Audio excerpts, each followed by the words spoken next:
Hello and welcome to Casual Shenanigans Gaming, a podcast all about Battlefield, DayZ, and all things PC gaming related. Tonight is just a lonely small podcast of just myself, JERMgaming, and Dave. Hey guys, I'm Dave, the not so evil Viking 13. If you're wondering where everyone else is, well, they're not here because we had to move the podcast recording date because we are all busy later this week. Basically, that's just the reason. So we're gonna do it tonight. We're gonna do it tonight. And you don't really know when tonight is, so this doesn't really matter to you. But for any of you, for the 5 of you who watch the live video stream who are listening to this going, wait a second. That's right, we didn't do this live because since Dave doesn't have a camera, it would just be you watching me awkwardly for like an hour, and we don't want to do that. So anyway, long rambling intro. Yeah, there's not really any Battlefield news to talk about this week. They've been teasing Battlefield 4, and I do mean teasing. Like, they showed us rain, and some tanks in the rain, and a dude running in tanks in the rain. And submarine screws. And a submarine screw. So, whenever they release any actual information, we'll cover that. But up until now, like, ooh, groundbreaking, it's going to be modern. There's probably military things in it. Which is kind of funny, because if we were doing this podcast on a normal night, it would be after the big reveal, and we'd have like a ton of stuff to talk about. We can save it till next week. This is going to be a DayZ-centric episode. Well, actually, I guess most of them have been. This is podcast 11, and quite a few of them have been pretty DayZ-centric. When DayZ comes out, I don't know what we're going to do with ourselves, but we'll cross that bridge. We're too busy playing to actually podcast anymore. I'd be like, screw you guys, we're playing constantly. That's not true. We love you guys. Don't leave us. Okay. Yes, please don't leave us. We're sorry. Anyway, so PAX was recent. And well, actually, before we dive into DayZ, should we cover the current Battlefield 4 rumors? There's some pretty legit rumors floating around right now that might be worth just a couple minutes of discussion. Sure, go ahead. Have you heard that Commander Mode is coming back? I've heard people complaining about it. I haven't heard any. I'll be honest, I didn't really know there were a lot of rumors going around. Shows how much I pay attention, but is that an actual rumor or just fanboys whining? Like we do. Well, it's always been fanboys wanting ever since the release of Battlefield 3. You know, I miss Commander a lot just because it felt like squads were so much more disorganized in Battlefield 3. But yeah, 2 sources that I've seen at least have talked about Commander Mode coming back, and not just the Battlefield 2 Commander Mode, but actually a totally revamped modern version designed for the modern Battlefield, basically. And we have no idea what that means, but I mean, I'm all ears. That sounds good to me. If it happens, it might be good. We'll see. Yeah, and if it comes with squad voice over IP, please. All right, what other rumors are there? Reputable rumors. Yeah, that one. China. Red China. As a third faction. Ooh, so basically going back to Battlefield 2. Yeah, 3 factions once again. Cool. Would Russia be the other, or would it be the mercenaries again? I think it looks like Russia would be the third faction, not the Middle Eastern faction. Okay. Well, it's kind of pointless for us to speculate about that, because again, by the time you listen to this, it'll have already happened. So you'll be sitting there going, you guys are so stupid. So before you leave a comment below this video calling us out on our ineptitude, keep in mind, we have not actually seen the press conference yet. We can't time travel. So, well, maybe that'll be a feature of Battlefield 4. Yeah, I'm excited. I mean, if those 2 things are a part of the game, I think that would really increase like my excitement for the game. Seeing it is going to be modern warfare, they are going to have to step it up a notch. You know, naval warfare, a third faction, bringing back some of those classic, commander options, stuff like that. The feature that's going to do it for me is a promise to make the game actually work when it comes out. Like, if they say whoa, best slow down here, buddy. Okay, just easy now. It's enough to drive a man back to Call of Duty. All right. Okay, now we're just... I don't know. Man, too far, sir. Too far. So is that all the relevant Battlefield 4 stuff? I mean, yeah, basically nothing at this point. Rumors. Yeah. They're teasing the tease reveal. It doesn't make any sense, but whatever. Yeah, so DayZ is not out yet. Let's just go ahead and jump to the main point people probably care about. DayZ is not going to be out this month, next month, and probably not until June. Actually, pretty definitely not until June. Yeah. And it may not even come out in June. Rocket has said that when they get to June, they're going to see where they're at and kind of reevaluate. Now, given that they initially were going to release it in December, and apparently they saw where they were at and they decided to push it, let's not get our hopes too far up about June, but it is the first time they've mentioned a date, a more concrete date. So, this could be it. And to be fair, I think the game that they're creating at this point is completely different from what they announced in August of last year. It's not the same beast anymore. Yeah, that's probably pretty safe to say. So this is the first date they've actually talked about since announcing that, hey, guys, we scrapped the idea of doing a standalone version of the mod, and we're actually making it its own game now. Mm-hmm. So that's pretty exciting. Yeah. We'll see. We'll see about the date. But anyway, we have a lot. I think everyone kind of expected another delay at this point. Like, no one really felt that it was coming out like now. Which this is one of the advantages of having a. There's advantages and disadvantages of having a publisher working with a developer. One advantage is that a publisher can say, no, we're spending all our money on this, so you are going to release it at this date. And the developer can't just go, but features, we're just going to add more features. And then the disadvantage is a developer or a publisher can be saying, no, you have to release it at this time. And the developers are saying, but it's not done yet. And they're like, who cares? Patch it. So, I get the feeling that Rocket really wants to have at least a base level of every main feature in the first alpha, and I'm hoping that maybe some other guys in the team can talk him down from that, because it's a pretty high goal to have. There's a lot of work to do to get to that point, and I don't know that every little feature needs to have a initial representation in that first alpha version. Well, not every feature. He did say that vehicles aren't going to be in until at least a couple months after release, and bases won't be in until this winter. Which, I don't know, vehicles not being in there at the beginning, that's a little depressing because we've kind of gotten a little bit spoiled. Unless, I guess the core gameplay should be so fun and interesting we can just lose ourselves playing that. But as of right now, I am a little bit bummed about the vehicles because there's nothing quite as fun as not having to walk across the entire map. Yeah, I'm actually more bummed about the vehicle announcement than the fact that it's not going to come out till at least June. Just because, like you said, that was the end game almost, was getting a vehicle repaired and using it to build a little camp away from the rest of the map. And he did mention, let me see, I'm skimming through these notes here. They are working on in-game stuff because there was a Q&A at PAX and people were asking what are you going to do so that people's in-game isn't just once you have great guns, go shoot people who don't have great guns. That's pretty much as far as it went. And he didn't really go into a whole lot of detail other than saying they want to have some sort of skill system and roles that people can come into, almost sounding like they want to create a little bit of a community or culture that people fulfill specific roles within the game. But he was incredibly vague, which leads me to believe that's kind of notes on a napkin right now. Because they've been very forthcoming about all the things they're actually working on. So unless they've got some amazing thing they don't want anyone to steal the idea for, or see, then they might just be holding that one close to the chest. Speaking of the War Z, they would never. Speaking of the War Z, I haven't heard a single thing about it since it came back to Steam. Have you? Yeah, I don't think anyone cares at this point. Anyway, moving on. It already crashed and burned. Although I did laugh. Apparently, Rocket is still getting tweets from people asking hey, Rocket, when is the War Z vehicle patch coming out? I've been waiting for that forever. And he just retweets it now. Whatever. I don't even care. I just don't understand how people can know enough to play the game and not know enough. Anyway, it doesn't make sense. But yeah, anyway, it does make me sad that apparently their deception, it was at least a little bit effective in their naming scheme. That's kind of sad. That is true. All right, so from the notes we have, this is all taken from the Q&A at PAX and from their presentation at PAX. They say the controls will be very similar to Arma 3, and specifically the gun controls, which I think is good. The gun controls in Arma 3, they're not the best, but they're quite a bit better than Arma 2.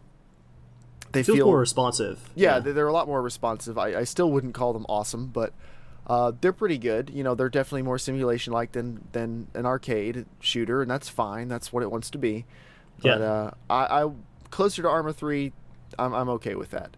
They just say a lot of work on controls to make them feel better and less clunky. I guess we'll just see what that ends up meaning. Well, looking at the gameplay footage, I was very excited to see that your rifle is actually visible at all times. Even when you're running around, you kind of see your arm holding the stock against your chest, and you're moving around, and it kind of anchors you more to your character in first person, really in first person. It helps a lot. Yeah, and that's something I play DayZ pretty much exclusively in third person, and I do play Arma 3 in first person because it's it's good enough, like the level of interaction with your character is good enough that I don't feel hampered by it. But in Arma 2, or DayZ, first person just feels bad most of the time. So I pretty much get out of it as soon as I can. But if they can make it more appealing to play in first person, I would love to, just for the immersion. They say that all of the art related to the inventory screen has been done by programmers, but this will be changed. It's literally colored boxes right now with like 50% opacity. It's hilarious. They say they will have drag and drop. Hopefully this means working drag and drop and not Arma 3 Alpha drag and drop, where you drag and drop and then sometimes stuff happens and then sometimes nothing happens and you have no idea what's going on. Now, it sounds like you haven't actually seen the demo of the inventory. Did you actually watch that? I haven't seen the PAX video yet. No, I mean, you sent me this afternoon. I haven't had time. Oh, sorry. Okay, well, if I could just break it down real quick. It does work. Yeah, go ahead. I've seen it. Okay. And it's actually really, really exciting. So you bring up your inventory, right? And you see a 3D model of your character right in the center. Uh-huh. We should probably just play the footage, over the podcast. If it's okay with the guy who posted the footage, I'll try to put it on top of the video, but I'll just describe it a little bit here for you. Basically, you see boxes of all your inventory on the right side, and everything on the ground or in the container is all on the left side. And what's really, really cool is, say you have like a sweatshirt off on the left side of the in like the loot pile, right? Mm-hmm. And some cans of beans along there, over there in the inventory too. You can actually take that can of beans and then drag it onto the sweatshirt, and kind of like a Photoshop layer, it then adds a sub layer under the sweatshirt showing, hey, this can of beans is like in the pocket of the sweatshirt. And then when you drag the sweatshirt over to your inventory, like it all comes together and retains that tree layer system. Well, shoot, it's all totally visual. It's awesome. I'm going to have to watch the video now. I was planning on it, but I'll have to watch it sooner as opposed to later. Yeah, okay, that sounds like that makes sense and could work pretty well. If I can hide a Makarov in my pocket, I will be so happy. Again, oh no, they said no weapons in sweatshirts. I believe it says that. I believe it says that in these notes. Dreams crushed. Yeah. Well, we'll see. When you drink and eat, you leave behind trash items. Cool. There's plenty of trash items laying around already. I'm not sure what this will change, but at least you can create them now.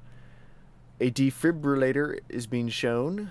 They didn't really say anything about what you can actually do with it, but they have one. Now, of course, if you know how defibrillators actually work, you cannot revive dead people with a defibrillator.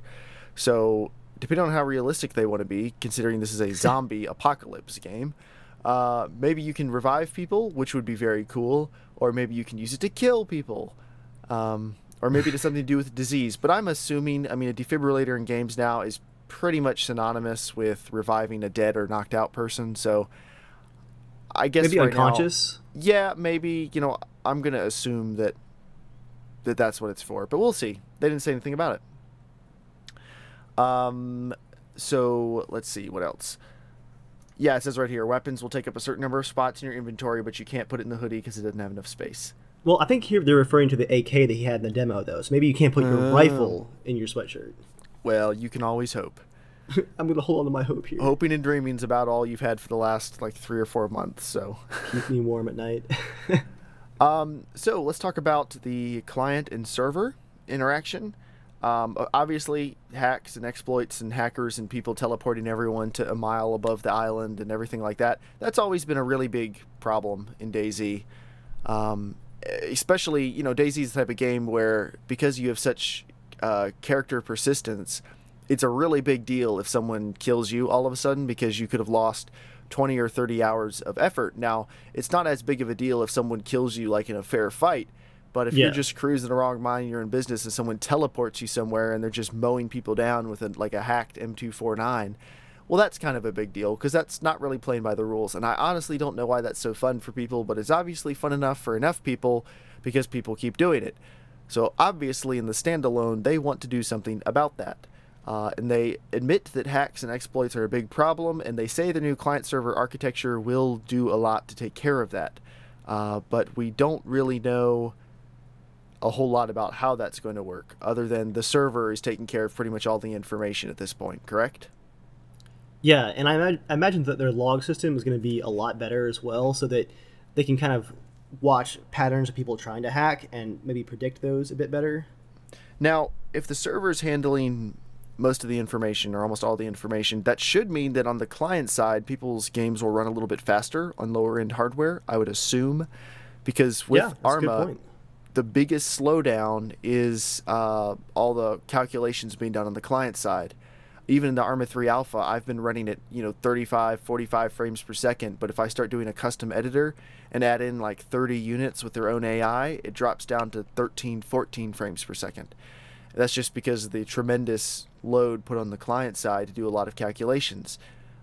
So if they're offloading most of that to the server, that will mean the servers will need to be really beast to be able to run the game, I'm assuming. But it should mean that there's a little more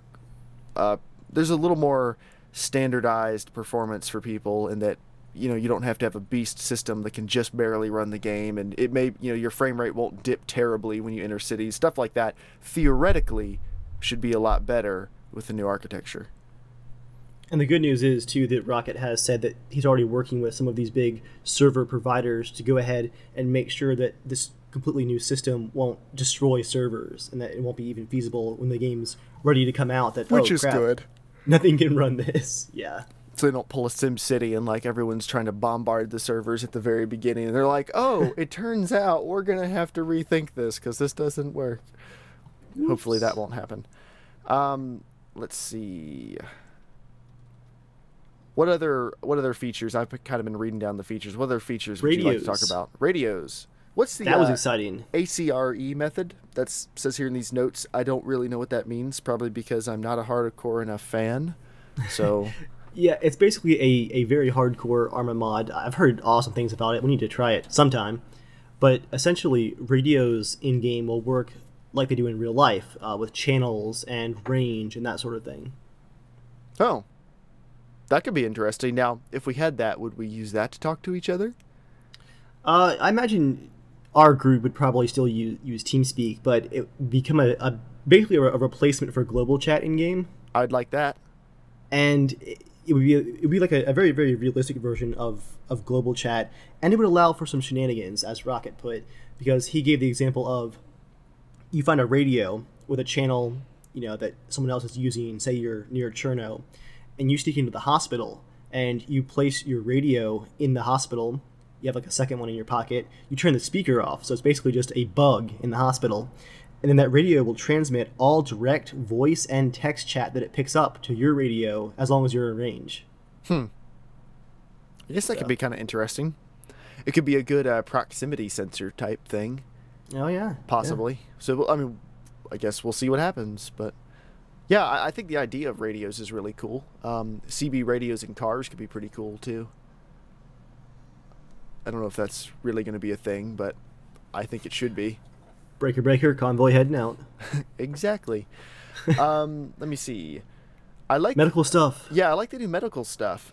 This is super exciting for me. I was so happy to hear about all this. Well, this actually makes sense, which is what makes me happy, because in DayZ as it is now, it's kind of like, oh wait, I'm passing out and I have 2,000 blood.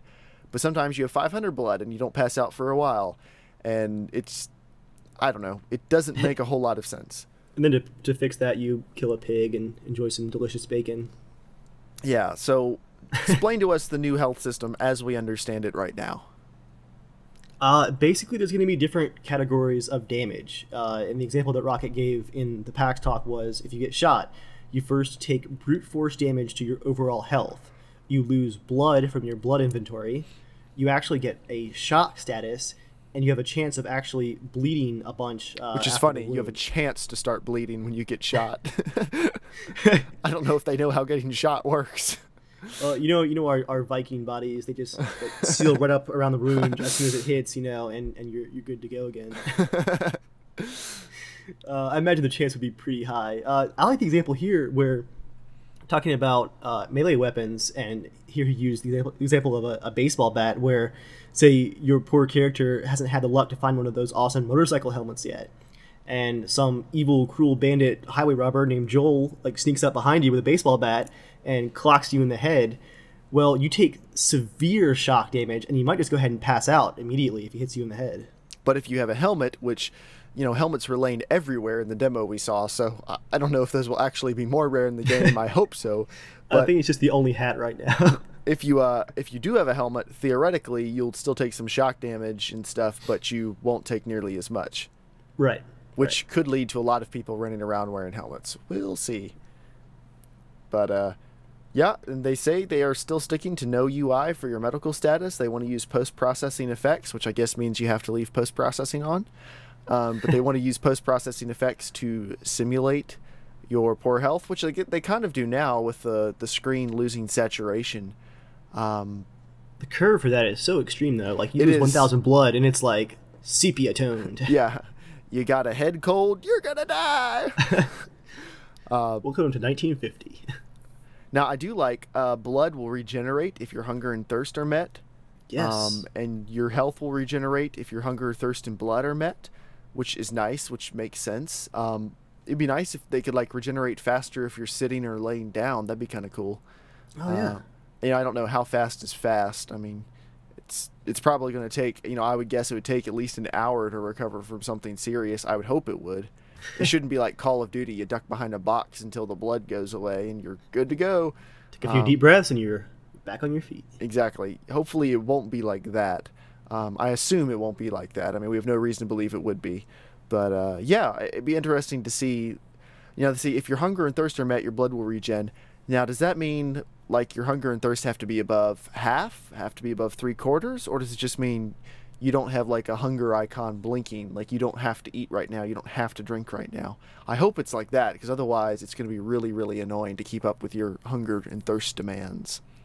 Yeah, it's probably all going to keep changing, too. I would imagine they're still balancing it and seeing what feels best in-game. I do think it's funny that they say that the food you eat will have an effect on your character. Yes, that's awesome. Like, if you keep eating rusted cans of beans, you're going to get all kinds of sickness. Well, you shouldn't be eating the cans, but, you know. Valuable vitamins and minerals in those cans, okay? Waste not, want not. I wonder if things like refrigeration will matter. Who knows? Have they mentioned, like, rotten food at all? Not rotten food. Okay. That does sound like a good feature. We assume food can't go bad as of now, but who knows? They may announce it. For weapons, they say there will be a lot less weapons in the initial release and a lot more melee weapons, which I think is good. Yes. That'll make the game a lot more interesting if you have people... Like, it gives people more of an incentive to work together if they know that, okay, I can't just shoot you in the head and take all your stuff. Like, if you run up to someone and hit them, you're going to have to stand there and beat on each other for a couple minutes. Or a couple seconds, at least, to kill each other. So you might as well get along. Yeah, I mean, I remember the days from, like, last May when the mod first came out where, like, the man in Electro with a Lee Enfield was king. Like, all hail Mr. Lee Enfield. Like, you were the man. Because people didn't know what all was available. But now, if anyone has anything less than, like, an AK-47, they feel shortchanged by the game. So, I mean, we used to have a double-barrel shotgun, and we were thankful. Actually, it wasn't in the mod yet, but... Whatever. I don't remember. What was the first... I guess it was the 1866, wasn't it? Oh, yeah. Man, there was a time... That was, like, all we used was 1866. It had, like, a bug where the aggro range was so tiny for it. You could, like, snipe with it and just kill zombies all day long. It was... I remember that. Now, if I say an 1866, that's, like... That's above double-barrel shotgun, but it's below axe. And below Lee Enfield, I suppose. Oh, Lee Enfield's a pretty great weapon. It's stupid loud and doesn't shoot super fast, but, I mean, it's a good weapon. Yeah. They say they're going to remake the weapons to improve various aspects of them. All I can say is I would assume so, but that doesn't really tell us anything. So, moving on. Probably mainly referring to just the fact they have to rebuild them for the attachment system. Which, I'm curious what type of attachments we get. Maybe we get, like, tactical flashlights on our axes and bats and stuff. Who knows? Oh, I saw a flow graph somewhere, and I don't have a link to it, but I saw, like, 15 different attachments. Just imagine Battlefield 3, and that's basically, like, all of that. Flashlights, suppressors, foregrips, taping magazines together for a quick mag change. I like stuff that. Like that. Yeah. Now, hopefully it won't be like Battlefield 3 where every single gun gets, like, the same attachments, whether or not it makes any sense. In Battlefield, you get, like, a 6x scope on this little SMG, and it's like, why on earth would anyone ever want to do that? Look, I like my options, okay? I'm a unique snowflake. About the only way the Battlefield attachment system could have been dumber in some of its implementation, wow, is if, like, you had bipods on shotguns and stuff. Like, they didn't quite go that far, but they went pretty darn close. I didn't even think about that. That'd be awesome. Think about it. There are no bipods for shotguns. Well played, DayZ. They say they're going to have new skeletons for people because they've been using the same skeleton for 8 years, which I guess is why everyone generally looks pretty clunky. But they say it'll look a lot better. And I have to say, just from watching the footage I've seen so far, it looks pretty good. You know, I mean, it's not the best we've seen in a game, but it's certainly not bad. It didn't seem bad to me. Like, I felt pretty immersed in the game, so, you know. There's actually a really awesome note here where Dean notes that in the Armor series, they use the same skeleton for first and third person. And what this means is, like, when you shoulder your gun, it's at the exact same location on your screen as it is on other players' screen. And this is actually a problem in Battlefield 3 where there's a separate skeleton for first and third person where you can be behind a crate, like shooting, like on your screen, your rifle is above the crate and you're shooting at enemies from behind the crate. But on their screen, all they see is like the top of your forehead and like you're shooting out of the crate basically. There's a disconnect between that first and third person perspectives. And by using the same skeleton, it actually completely eliminates that. And that is awesome. Hopefully. Yeah, and the downside to that is that you can't quite customize the animations to look as good in first person because obviously all the changes you make then translate to third person. So you kind of have to hit like this muddy middle ground. But as far as gameplay is concerned, it does make for better gameplay, in my opinion, at least. It's like, do you want the fairness of using cover, or do you want it to like look awesome no matter what? It's kind of a balance you gotta play on. I kind of want both, but in a game like DayZ, I'm gonna want fair first, and then we can go from there.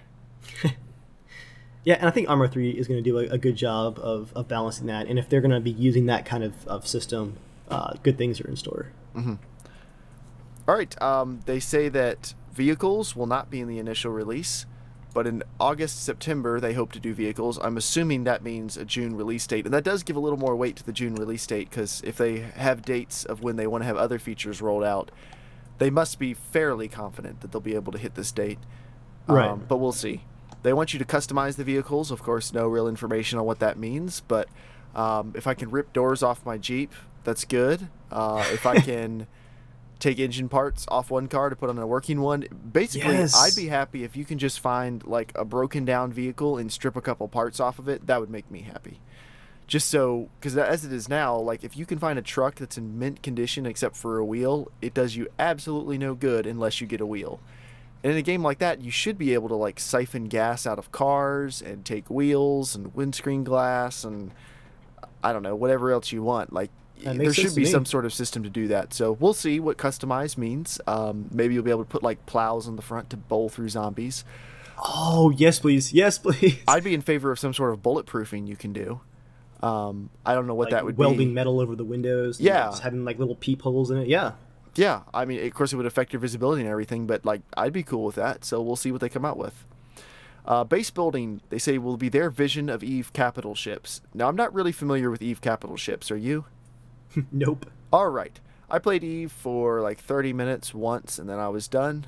I couldn't figure out anything, and it was not fun.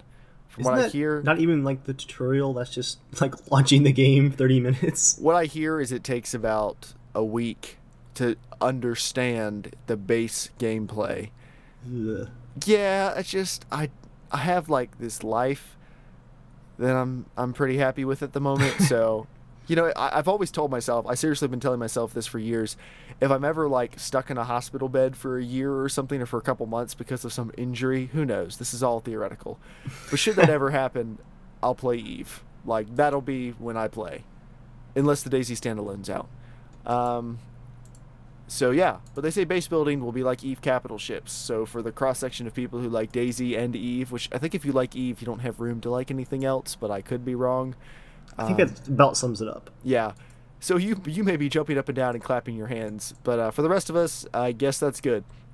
They say they won't be above ground. They'll be like Skyrim, where they're a separate instance. I'm okay with that if it improves performance. It also will theoretically, I'm guessing, let you put more bases without affecting performance and without people seeing each other all the time. So we'll see what bases actually look like, but I am looking forward to somewhere where, we can come back, kick it around the watering hole, that type of thing. I like it. They say that it'll be the end of the year before they do that, though, so we shall see. Yeah, I'm okay with that too. I don't feel like base building's like a defining feature that we need to have in that Exactly. I mean, they need to have enough features that we want to build a base before we actually are going to care about building one. So yeah. They say that they're going to develop some sort of enhanced camera for streaming or tournaments. Now, they say tournament. I'm curious what type of DayZ tournament there would be. Maybe some Battle Royale Hunger Games style thing. Yeah, I can only think of the Hunger Games, which, I mean, that's neat, but I don't feel like that needs to be priority. if the mod itself is functional, that's enough. Although, you know, if they get to where base building's good, vehicles are good, everything like that, there could be like clan wars on servers, which you don't really have organized stuff like that now from what I've seen, and it's largely because you can't really count on a server to always be up, and there's hackers. Like, if any server gets too popular, hackers quickly come in and restore the balance. They're kind of like the League of Shadows.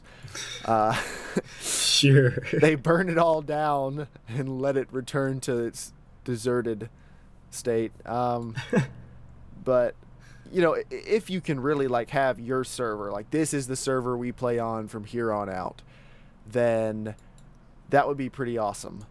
And you could maybe have like a clan war or something. Now, our clan, typically when we come across other clans, we don't do so hot, but you know, that could change maybe. No comment.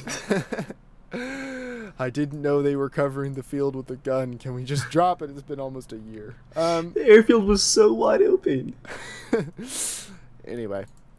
Yeah, anyway. I did like the idea here, talking about streaming. There's a big complaint with the streamers who do live streaming of DayZ where you have to block off so many areas of your screen where your player name is shown for no real reason. Like, in your inventory, it shows your player name. Like, why? You know who you are.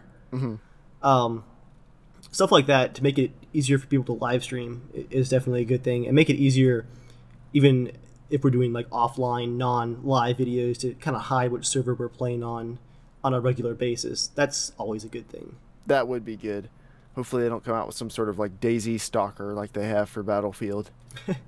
Yeah, like the ability to hide your in-game player name and then hide the chat, those two alone will probably cover most of like the stream stalking and that kind of thing. But if you hide your chat, aren't you worried you're going to miss out on a lot? I mean, I am pretty sad about losing out on that deep intellectual conversation that constantly fills global chat. All right. But, you know, sacrifices have to be made. I mean, I would hope that in the real game, that the chat would be more useful if there is actually incentives for working together and stuff like that. But I guess we don't know. We'll have radios. Sure. We might. Then they went into a Q&A session, so I'm just going to read some of the questions because I thought they were interesting. Question number 1. What else are you implementing, if at all, to prevent something, something, something? And then it says the rest of the question is something like, what else are you implementing as far as keeping your weapon not at the ready? And what else are you doing to encourage non-kill on-site behavior? Because right now, most people run around with their weapon at the ready, so if you run around a corner and someone's right there, you both have your weapons right there. All you have to do is scope up and fire, and most of the time that's what happens. Now, according to the developers, their answer was they don't want to force players not to do it. They aren't really sure what they're going to do. They say the new medical system is supposed to discourage this behavior because medical supplies are becoming more important. I don't know what that means. Do you know what that means? I'm actually not sure what that means. But, I mean, if they have some sort of plan to make you not want to go, you know, not kill everything, then great. You know, we'll see. As with everything, we will see. Maybe it's just the idea that you don't want to risk missing that shot or you know, failing at that ambush in case you get return fire or you get ambushed, because medical supplies, it's like a whole quest thing to go to try to get some supplies to heal yourself. You know, you have to think twice. Not just, oh, I had nothing to lose here. Let me just dive in and kill. And they said that bullets and weapons are going to be much more rare. Yes. So, you know, that might be an incentive not to kill the first person you see if you only have like 10 rounds. You know, maybe you really want to save those for if you really, really need them. Exactly. I hope this leads to more people pairing up. Like, that can only be a good thing. So, we'll see if it happens, but I'd like it to. Yes, indeed. Next question they asked, if I gather loot on my own, how can I secure it? Can I lock a door? Can I take over a house and secure it? Would barricading houses be an option? And I love the developers' response. They said, we don't want to force any game style or gameplay. Players will have to figure it out. We have no idea how to solve these problems. We will provide tools for players to protect their loot and figure things out, and then it's up to the players to go from there. And I really like that answer, because that really doesn't... It shows that they really understand their core audience and what has made DayZ so great the first time around. Very happy to see that. Because if you think about it, DayZ at its core is so stupidly simple that it would never make it, like, that would never make it past the pitch stage. No. For most publishing companies, just because it's, So take Arma, and then take out all the missions, and you spawn in, and you have an empty canteen and a bandage. And then you just get to run around, and you can do stuff. I'm just imagining the publisher, like, suit guy, like, but where are the QuickTime events? Are there achievements? But, yeah, that was what's so great about DayZ, is really all the great times you have are situations you get yourself into and dream up and come up with on your own, that really aren't designed into the game per se. It's just experiences you have that you've kind of manufactured, and it's good that they're going to let people kind of figure that out by themselves. I know for one, I fully plan on figuring out how to barricade houses, or lock doors, or block something with something, or do something. Like, I really am very interested in the idea of having a city or town where almost all the buildings are enterable and you can hole up in them. Like, I would be very interested in trying that out. If there's no vehicles at first, then I might just travel enough to find maybe a gun or something, some half decent weapon. And then I might just, like, try to live in Cherno or something, or live in some little town. Like, until there's vehicles, I don't see any big reason to go jogging all over the map. I'm just going to try to have as much fun as I can in one little area. I mean, maybe I travel far north and set up shop there, but, if I can actually live in a house or something, that'd be pretty cool. Like, I'd try that. And that's one thing that's kind of neat about vehicles not being in at the alpha launch. It's disappointing on one hand, but on the other hand, we're back to that time period where going north is like an event. You have to plan it out, like, hey guys, our group's going to be north for a few days. Yeah. Either come with us or stay behind at camp. It's going to be kind of cool to think like that again. Yeah, it will be. And hopefully there'll be good reasons to go north. They talk about north a little farther on, so we'll get to that then. I like that they say, well, someone asked a question, are you going to support or implement features to streamline the trading process? And they're going to implement a trading screen. Your stuff is on one side, someone else's stuff is on the other. You both drag and drop into your shared pool, and you both have to approve the trade for the trade to go through. This is great, because now you just drop weapons on the ground, and then you hope the other person can pick them up and they don't glitch away, and you hope the person doesn't kill you as soon as you drop a weapon.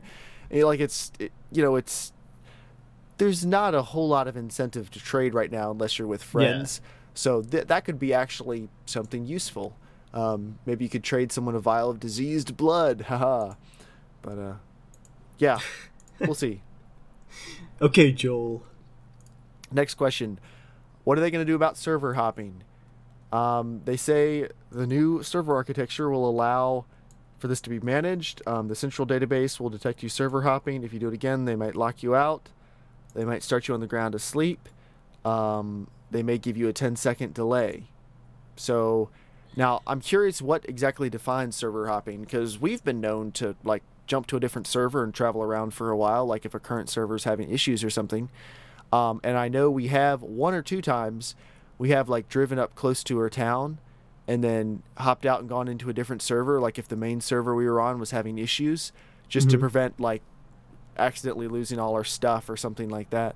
So I know, by that definition, were we server hopping, or were we? No, I think what they're talking about here is ghosting would be a better way to put it, where you're ambushed or your ambush goes wrong, and instead of fighting it out like a man, you immediately quit the server, change servers, move like 200 yards into a second ambush position, and then go back to the main server. Basically, you're gaming the game, and they talk about here detecting that. I imagine that would have to do with the combat timer, where normally if you're just changing servers and you're out in the woods, the game's like, okay, whatever, we don't care. But if you're in combat or have been in combat and you're suddenly changing servers multiple times in like 3 minutes, they're going to go, okay, we're going to log this, and when you log back in, you're gonna be watching your avatar for 10 seconds just sit there under a bush like an idiot. Mm-hmm. Which is probably the best way to fix it, I think, at least. Yeah, well, I mean, we'll see. We'll see how it works. But I like that they're trying to do something, because it certainly is an issue now. I mean, not necessarily server hopping so much, but just people quitting in the middle of conflict just to come back later, like with no repercussions. That is an issue, because believe it or not, the real world doesn't quite work like that. It's even worse when they actually use it to essentially gain on your position. Like, that's beyond lame. It's baloney is what it is. Whoa, strong words here. Someone asked, are you going to be able to combine magazines? And they say, yes, you'll have to find magazines and put in ammo you find in the world. Magazines and ammo will be separate, which I think is good. Amazing. Because I don't know about you, but when I buy bullets for my guns, I don't normally buy them in magazines. I typically buy them in a cardboard box and then stuff them into the magazines, which takes a while. I don't know. If you're buying bullets, don't you need to buy rounds? I don't know about this. Okay, sorry, rounds. That's not as wrong as Clipper magazine. That's just a preference. No, it's not. It's not. And actually, regarding like loading bullets into clips or magazines, I didn't say clips accidentally. I just finished restoring a Carcano Fat 41, and it's an Italian sniper rifle. This is in the real world. I'm sorry. I guess I probably should have made that distinction. Clarification. It's a Italian sniper or marksman rifle, and you know this thing is serious because the sights start at 300 meters and go up to 1,000 meters. That's glorious. At 300 meters, I had a hard time seeing the target I wanted to shoot. Like, the sight kept hiding it.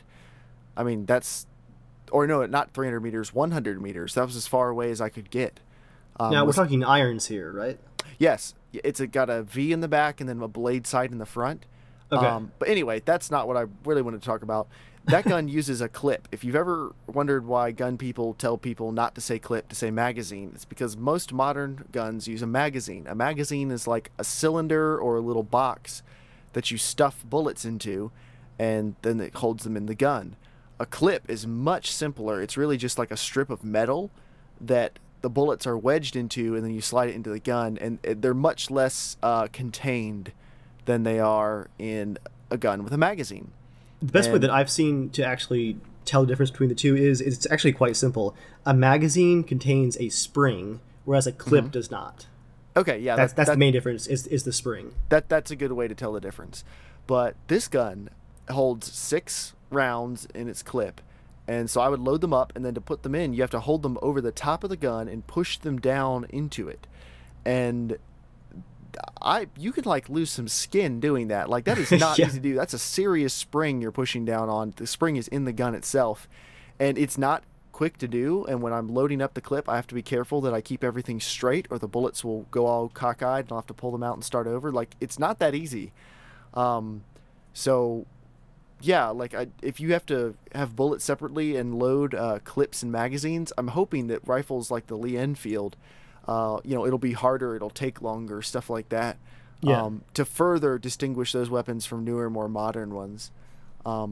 Maybe increase the power of those older bolt actions to compensate. Oh, dude, you want to talk about the power of them? Did I tell you the ballistics test I did? No. Okay, so I'm going to send you a picture through Skype so that no one else can see it, because this is what makes for good radio. That's right. Hold on, I'm opening up something. We have this like 2,500 page shop catalog, like a parts catalog, and we've been shooting it with various guns to see how far they'll go through it. And like a 380 auto handgun will go through a couple, like it'll go through maybe 1,200 pages, not quite half. I'm sending you 2 files there. It'll go through not quite half, and like you can see the tiny little holes in it, and you can pull the round out of the middle of it. Well, the Carcano round, which for comparison is about 40% larger than a 223, it's a 6.5 by 52 millimeter. That tore a hole all the way through this parts catalog. Oh man! I'm waiting for you to be able to. 2 minutes remaining. How stinking slow is Skype? Wow, that's horrific. What century is this?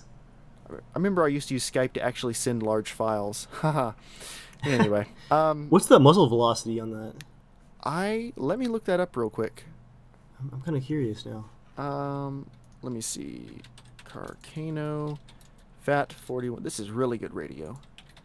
That is a beautiful picture, which I will definitely put into the podcast right now, so you guys can gape at the pages upon pages of destruction. Let me see. Blah blah blah. I'm looking online. Vamp for a minute while I look this up. The next picture in my pictures folder is a clip from Arrested Development where it's George Bluth yelling, "No touching!" I have no idea why that's there, but it's fantastic. All right, this should be about the same rifle. Carcano did make a number of different models, but if this is correct, the muzzle velocity is 701 meters per second. Holy crap! So that's AR. That's Oh, I found the official 2,360 feet per second. That's fast. That's AR-15 fast, isn't it? Yeah, with a much larger round. If anyone's interested, if you see on the picture, you'll see these tiny little holes on the book. Those are the entrance holes for the AR-15. We shot it going the other direction. It did make it all the way through, but not in nearly as spectacular a fashion. Yeah. This is some glorious exit wounds. So, yeah, that's what the Carcano will do to you. So I think the damage should definitely be up there. Like, one of these guns, you know, the chance for you to bleed when you're shot, it shouldn't be a chance. Like, there should be a 6-inch hole in you. There should be a chance that your guts come out. That's what there should be a chance of. A chance of infecting all the people who just got splattered with your blood. And but I mean, honestly, bits. Is there any reason a Lee Enfield shouldn't be like a one-hit kill from any medium distances? Maybe if you were in enough tactical vest, maybe. Maybe. What's the a Lee Enfield is 2,400 feet per second. Yeah, it's pretty beastly. Yeah, so I don't know. I would like those to be like those in an AR. They will really do a lot of damage, and then of course that'll make the birdshot shotguns even worse. But yeah. So after acquiring in-game loot, I'm going back to questions now. Massive rabbit trail over. Sorry. Again, when it's just me and you, we talk about guns a lot. This took a while though. Like we took a while to get to that point. Should we just start a guns podcast where we talk about guns? I'm all right with that. How about we just go out and shoot guns more often? Well, I would like to, but we don't live near each other. And there's also the mild price of, or mild problem of ammo prices. Only your firstborn. I go out and shoot a lot, but it's only a couple rounds at a time. I went through a box of 40 rounds of 9mm today, and I'm like, I bought this ammo at a time when 9mm was like 24 cents a round, and now it's like 84 because of panic pricing. It's pricey stuff. A relative of mine was at a gun show this past weekend. Sorry, Rabbit Trail. We're still going to travel down it. Here we go. He said that AR-15s are down between $300 and $100 compared to where they were a couple weeks ago when he was at another gun show. He said it looks like the market's kind of correcting itself now. People realizing that, surprise, their guns have not been taken away yet. So the prices are starting to normalize a little bit. I'm hoping ammunition starts to stabilize after that too. I've no problem with people buying all the guns they can find. Like, obviously, I have no issue with that. They can do whatever they want. It's just frustrating for me because I want to buy ammunition for sport shooting, and I can't that easily because it's all being snapped up. So, to be fair, I have seen 25-cent 9mm in the last month. I just have not acted fast enough to actually order it because it sells out in about 5 minutes. Right now, I'm looking for 9mm and 223. Not having a lot of luck, but we'll see how it goes. Okay, now the rabbit trail's over. Well, I think we only have a few more questions that we really want to cover because there was quite a bit, but some of it's just kind of repeating the same things. Exactly. The ones I'm most interested in are in-game weapon saturation, animals, and background. Yes. So, episode... Wow, why did I just say that? That's not even written anywhere on the screen. I'm sorry, guys. Yeah, anyway, weapon saturation. What are they going to do to make things such as heli crash weapons more rare? You know, where you can just pull up to a helicopter and you're almost guaranteed to have at least a half-decent weapon there. But never an M14. I'm so bitter. It would make sense given that it's a helicopter that crashed. Like, there probably is a weapon or two on board, but yeah, I'm still bitter you can't detach the miniguns and carry them around. I don't care if Wrong game. I don't care if I can only walk 5 miles an hour. I want one. Or 2 miles an hour.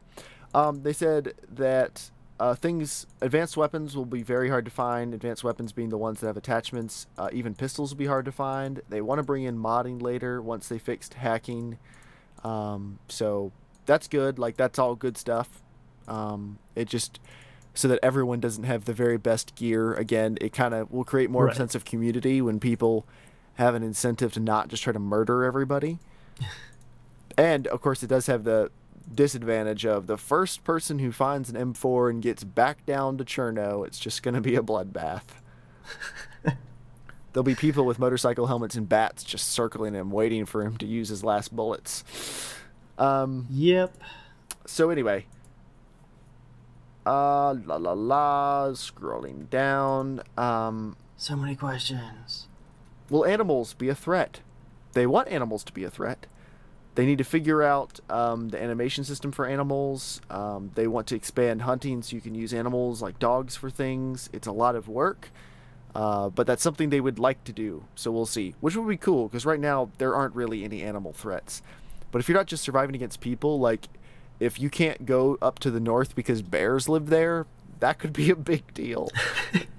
Although, Jeremiah, to be honest, given your like talent for kiting zombies, you're gonna be the first one of the group to get mauled by a bear. Like, probably, it's gonna be you. I'm the first one to ride a bear. What are you talking about? Saddles.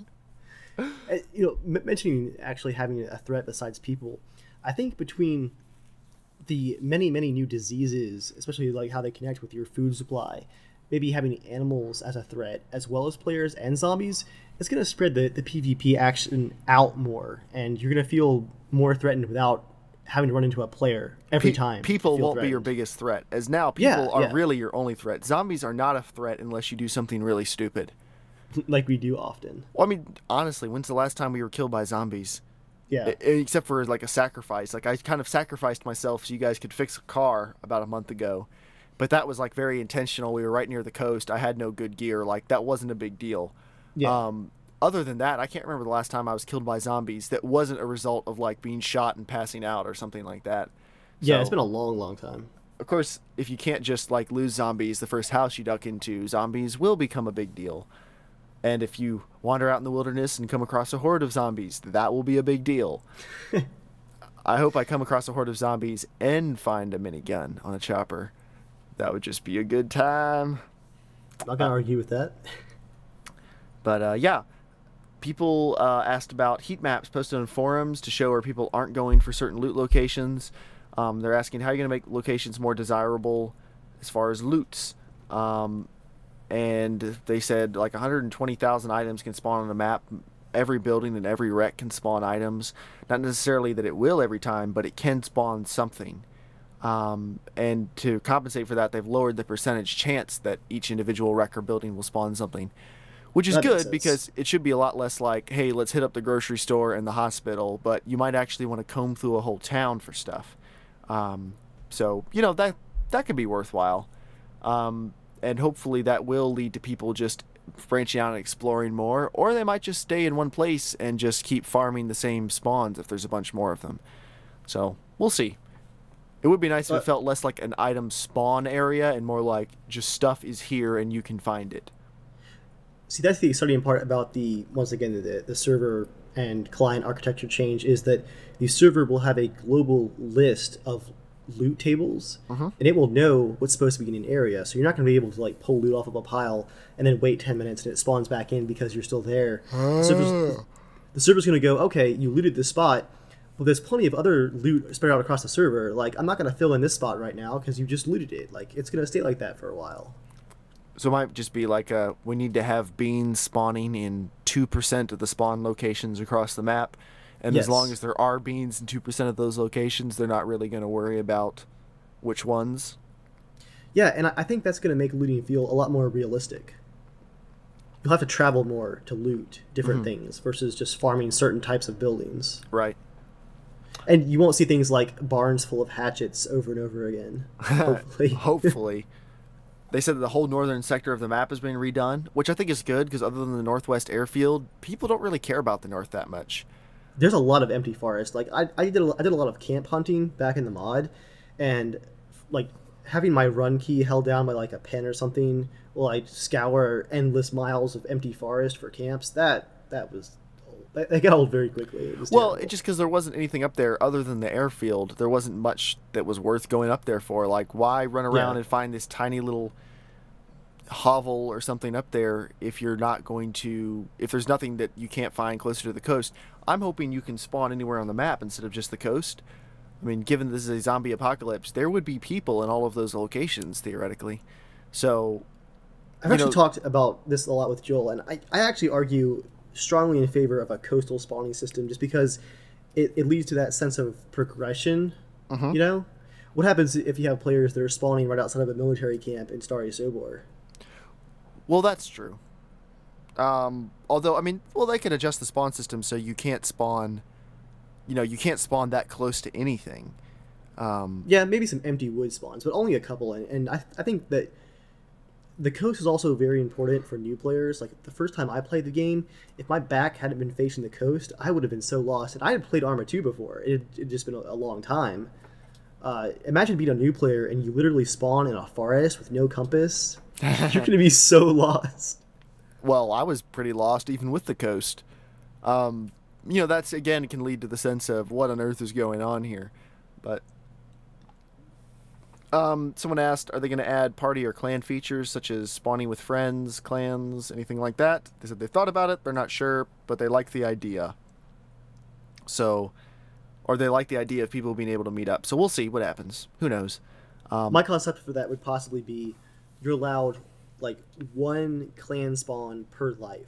So your first new game on the server, everyone comes in together, you all spawn together, and until you die, that's the only clan spawn that you get. And once you die, you just respawn wherever? Yeah. Yeah, that's not too bad. We've talked about it before. It would be nice, like... I'm sorry, I'm so boring, gosh. No. The yawns, they just overpower me. It would be kind of cool, like we've talked about, if you could respawn within a certain, a mile or two of your friends. Just to, that's not as realistic, but it's one of those balanced realism out with fun. And if everyone's up north for some reason and you get killed and there are no vehicles for the next couple months and you spawn down on the coast, you're done for the evening. Like, there's no point, So unless you have a good point too. 2 hours to meet back up, it's just not going to be that fun. And that's the type of thing that makes people frustrated. I mean, most of my frustrations with DayZ are when I die and can't get anywhere close to you guys, or like something happens and, it's just a bunch of people talking on TeamSpeak but running around on a map by themselves. And, that's just not as much fun. So I would be okay with them losing a little bit of realism to make the game a little more fun in that particular area. But we'll see what happens.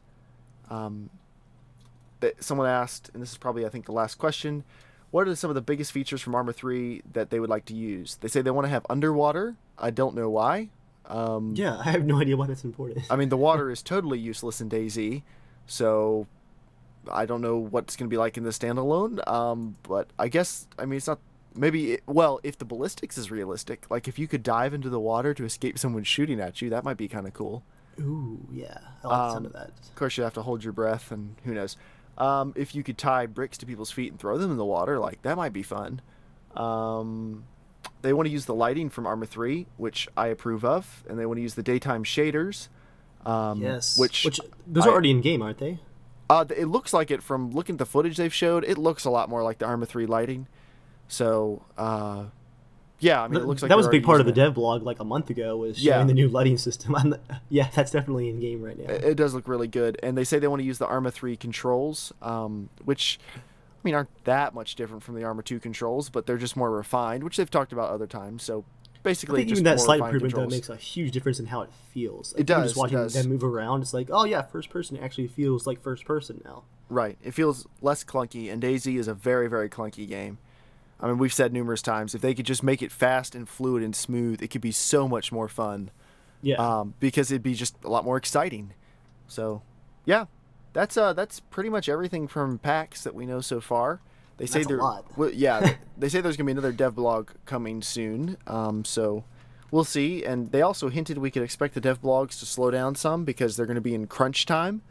Hopefully, which means they're just too busy to turn out stuff for us. But you know, maybe a screenshot here or there would be enough for people like Dave. Just give me a taste, guys. Just one more hit, please. But yeah, actually, is there anything? If they stop like doing the videos, I'd be okay with that because those take a lot of time to set up and record and render and edit and all that stuff. And like, the quality hasn't been that great. Well, let's just be honest. Brutal honesty. But yeah, is there anything else you wanted to talk about in relation to DayZ? No, I think we pretty much covered it all. I guess we'll keep playing the mod on and off because it does still have its moments. Yep, I mean we're really enjoying the Breaking Bad series, so you guys keep watching it. From what we've seen, you guys are enjoying it too. We're working on getting more and more twisted and murdering more and more people, but you know it's a process. So I think this is good for us to get all of this crazy over-the-top banditry mostly out of our systems. So we can go a bit more chaotic neutral. I don't think we've gone far enough though. Looking at some of the footage we've captured, we've gone pretty far. Not far enough. That's all I'm gonna say. You and Joel terrify me. That's all I'm gonna say. I mean, it's just, you know, if you're gonna do it up right. You know, you feel me? Joel keeps saying that even though we're gonna go back to, you know, playing kind of more neutral survivors when standalone comes out, he apparently has this list of horrible things that he wants to try in standalone, and he won't show it to me, but he just giggles a lot whenever he talks about it, and I'm freaking terrified. Like, he won't tell you what he's talking about? No, like he'll mention it occasionally. He just like start giggling and be like, "No, I can't talk about it." You're being trolled. You're being trolled. This is Joel we're talking about, though. Right, you're being trolled. How many times has he like hopped out of a vehicle and started shooting at us, and he acts like his mic's gone down? And we spent 10 minutes running around going, "What's going on?" And finally he's like, "Hey guys." Hey guys. It's happened at least 4 or 5 times when I've been online. Like, so it's probably 6, 7, 8 times total. Many times, yes. Yeah, I'm sure it's an equal mix of horrible things to do to other people and horrible things to do to us. Yeah, that's pretty much the podcast as it is right now, guys. You know, this is a little bit of a smaller episode this week, but as we find out more Battlefield 4 information, I'm sure we're going to have a big podcast or two to talk about that. Oh, yeah. Hopefully try to get some guests in. If you are a YouTuber who is known for their Battlefield work and you might like to be on the podcast, maybe send us a message. You know, we want to be talking with as many people as possible. But, you know, if it's just you and your 3 subscribers and your 2 videos of you filming your television screen, that's not really what we're referring to. But, like, Jeremiah, I worked very hard on those, okay? I don't appreciate the slander. If Battlefield is a big thing for you, like if you really care about Battlefield 4, I mean, even if you don't want to be on the podcast, and this is by no means a blanket invitation to everyone to appear on the podcast, you know, send us emails talking about what you're interested in for Battlefield 4, what you're excited about, what you're not. By the time you listen to this, the big reveal will have already happened. So tweet at us at Casual Shenanigans, or you know, leave comments on these videos and let us know what you're excited about. And we will talk about that on the podcast for sure. Yes. But yeah, we're very excited to see whatever happens. So with that, guys, that is going to be all for this evening, I think. Do you have any parting shots, Dave? Dave's exciting game of the week. I am super pumped for BioShock Infinite. Oh yeah, that comes out tomorrow as we record this, and a couple days ago by the time you listen to this. My collector's version should get here Wednesday, so it'll be a day late, but their art books are so awesome. I have to have the art book. You just sweet. have to. You just have to. I can't help it. All right. Yeah. Thanks for listening, guys. We appreciate you guys. As always, want to be a part of the show, send us an email, casualshenanigans@gmail.com, and we will see you next time. Bye. Bye, guys.